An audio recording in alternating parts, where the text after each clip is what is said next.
Today at Niagara Regional Headquarters, the ribbon was cut for the renovated council chambers. The opening will ring in a new era of accessibility and technological advancement for the Niagara region and councillors. Well, today is the conclusion of a long haul bringing our council chamber up to standards that we're required to have, our accessibility standards, which are very important, were the impetus of the committee getting this job done. But more than that, we're now going to be able to connect better with our residents, with anybody that's interested in how councils are going. Even next year, when we get into webcasting, we're wired, we're ready to go. So we're stepping up.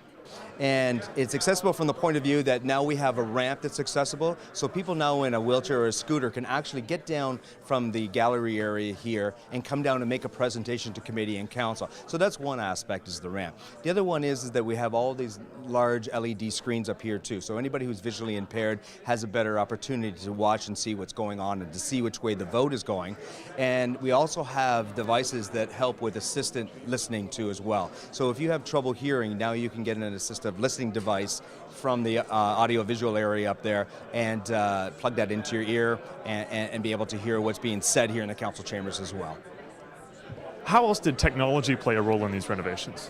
Well, the big part of technology is if you pan around to the screens here, each one of the councillors now has a screen in front of them. So now there's when they first come into the council chambers, they need to sign in, and that lets the clerk's department know when they're here and when they're not here. And also, when we call a vote, you push yes or push no, and then there'll be no discrepancy as to which way people are voting these days. Also, with the screen, it places the agenda there on before the councillors too as well, and later on there will be internet added too. The whole thing about getting the screens in front of all the councillors is that we're trying to get away from the big, thick, expensive blue book. We're trying to go paperless. So not this term, but the beginning of next term in this fall in 2014, we hope to be completely paperless so that when the next term of council comes in, we won't be spending that extra money on the blue book. Did these renovations turn out how you anticipated? I think so. I think in a way they turned out actually a bit better because we had all Niagara trades working on the project. So we had some really good subcontractors. We had a great contractor merit, and everybody put their heart into it. They did a great job. So like if you look at the millwork, the wood paneling and so on, it's fantastic. If you look at the ceiling, very complicated ceiling. So it turned out really well. So everybody did a fabulous job. And who do these renovations benefit? Well, I think they benefit the users of the room.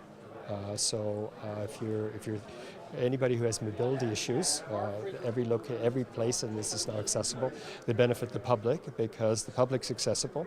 And in the layout of the room, we reorganized the room. If you remember the room before, everybody sat in front of everybody else.